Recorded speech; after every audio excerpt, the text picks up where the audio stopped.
Hello， 大家好，我係港在灣區 Hugo， 今日受個粉絲朋友仔邀請嚟到咗珠海斗門長安區呢一度介紹翻一套單位俾大家嘅。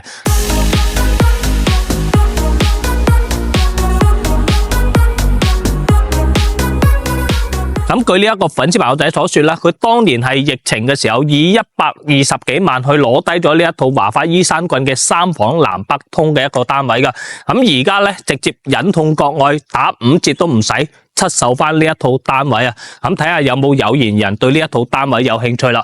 咁華發依山郡呢一個地理位置咧，其實交通方面咧都有一定嘅配套嘅。咁喺呢一度咧10分鐘內嘅車程咧就可以去到我哋斗門嘅一個大汕新都會啦，以及我哋斗門嘅老街啊。咁15分鐘內嘅車程咧就可以去到我哋珠海嘅一個斗門萬達廣場噶啦。咁喺呢一度出發咧，去到我哋呢一個港珠澳大橋人工島關口咧，其實係要50分鐘嘅一個車程嘅。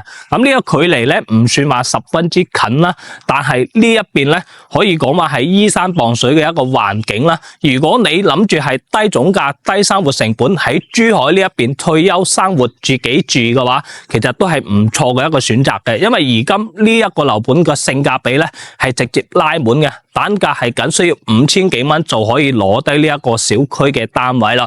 咁呢一個小區咧亦都係華發喺斗門打造一個非常之大型嘅一個社區屋苑啦。咁總共咧係分咗3期嘅，總棟數咧去到120棟啊，非常之龐大嘅一個社區屋苑。咁今日要同大家介紹嘅一套單位咧，就喺華發依山郡嘅2期嘅。咁2期呢一邊咧就分咗41棟，總戶數咧係1312戶，容積率咧係1.5，綠化咧係36%嘅。而佢嘅物業管理費咧係3蚊一平方，由我哋華發物業去管理翻噶。咁我哋而家亦都喺呢一個小區屋苑入邊啦。咁整個小區屋苑咧係十分之大嘅，咁亦都有非常之多嘅一個娛樂設施啦，比如話我哋兒童樂園啦、游泳池啦，以及我哋籃球場啦等等嘅配套設施都係有嘅。咁而且喺華發管理上邊咧，咁而家睇到地面嘅清潔衛生啦，以及佢嘅綠化園林啦，以及一啲基礎設施維護保養得還 OK 噶。整個華發依山郡目前嘅入住率咧，大概係喺50%左右。咁人氣方面都係有嘅。咁如果你諗住喺呢一邊真係諗住空氣好啲咁同埋咧環境比較清靜啲之餘咧，咁又唔想使太多錢喺珠海呢一邊買層物業咧，呢一度就係你唔錯嘅一個選擇啦。我哋而家一提上去睇一睇個單位先。咁對單位呢一度啦，同大家講下佢每一層嘅佈局咧係兩梯兩伙嘅，咁個公區空間咧都十分之舒服。咁今日 Hugo 同大家介紹嘅咧就係前面呢一套單位啦。一入到嚟咧就係我哋一個南北通嘅一個戶型格局啦。呢一邊咧就係我哋一個客廳。咁客廳咧係非常之寬敞噶吓。咁經過客窗呢一邊咧行出嚟咧就係我哋南邊嘅一個露台啦。咁一個視野咧係非常之開闊噶，咁通風採光效果咧亦都係十分之好啊。咁呢一套單位咧，除咗一啲樓景之外咧，遠處咧都可以望到一啲山景嘅。咁呢一個戶型咧，雖然佢係毛坯嘅一個狀態吓，但係而今性價比係十分之充足嘅。行翻出嚟咧就係我哋嘅一個飯廳位置啦。咁飯廳呢一邊咧，到時候你喺度做咗一啲酒櫃之後咧，喺呢一邊可以做翻一個6人台嘅一個攤台嘅。咁呢一邊咧就係我哋嘅廚房啦。咁廚房將來咧，你都可以做翻一個L 型嘅一個佈局啦。咁呢一邊咧放翻一個雙門嘅冰箱位喺度嘅。咁而北邊呢一邊露台咧，望翻出去個景觀視野咧就會開揚好多啦。可以睇到遠處嘅一啲山景啦，咁樣，但係咧佢都會有一個敗端嘅，就係對住前邊呢一度咧係有一條西部沿海高速，個車流量咧都比較大，咁所以咧係會有少少噪音噶。但係將來你入嚟住咧，可以做咗一個風窗處理，咁個隔音效果咧就會好多啦。咁例如我哋而家咁樣，其實閂咗呢個露台之後咧，其實係基本上係聽唔到呢一個噪音嘅。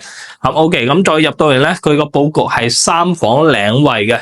咁呢一個咧就係我哋公區嘅一個空間嘅衛生間同埋沖涼房啦。咁呢一邊就係我哋第一間客房啦。咁喺而家下晝4點鐘有個時間啦。咁整間屋嘅一個光線效果咧都十分之好嘅。咁見到呢一間客房啦，乃至我哋另外一邊嘅一個細嘅客房啦，有一個光線咧都十分之好嘅。咁呢一個客房咧遠處都可以望到一啲山景嘅。咁呢一邊咧就係我哋一個主人房啦。咁主人房個空間咧，完全可以足到你放翻一張2米嘅大堂喺度啦，而且佢有一個飄窗位喺度嘅。咁然之後咧，呢一邊咧就可以做翻兩排嘅一個衣櫃喺度啦。咁直衝翻嚟咧就係我哋一個主人房專屬嘅一個沖涼房同衛生間啦。咁呢一套單位咧，其實咧除咗係一個位置係偏遠少少啦，咁但係咧佢都會有相應嘅配套嘅，即係例如我哋大鎮生都會啦，即係等等嘅一啲配套啦。但係呢一套單位而家最緊要係咧性價比係十分之高嘅，5000零蚊嘅一個單價就可以喺珠海攞低呢一套華發嘅樓啦。咁呢一套單位咧，之前業主買翻嚟嘅價錢咧，去到120幾萬嘅，咁面積咧係108個平方，咁而今咧業主呢一邊咧開價咧係去到58萬，你就可以攞低呢一套3房2衛南北通嘅一個單位啦。咁如果有興趣嘅粉絲朋友仔咧，可以 WhatsApp 翻 Hugo 呢一邊啦，攞翻呢一套單位嘅詳細資料，或者如果你有興趣嘅，你約一約 Hugo 呢一邊到現場嚟睇一睇呢一套單位係咪啱你心水㗎。咁今期嘅節目分享咧做到呢度啦，我哋下期節目再見啦，拜拜。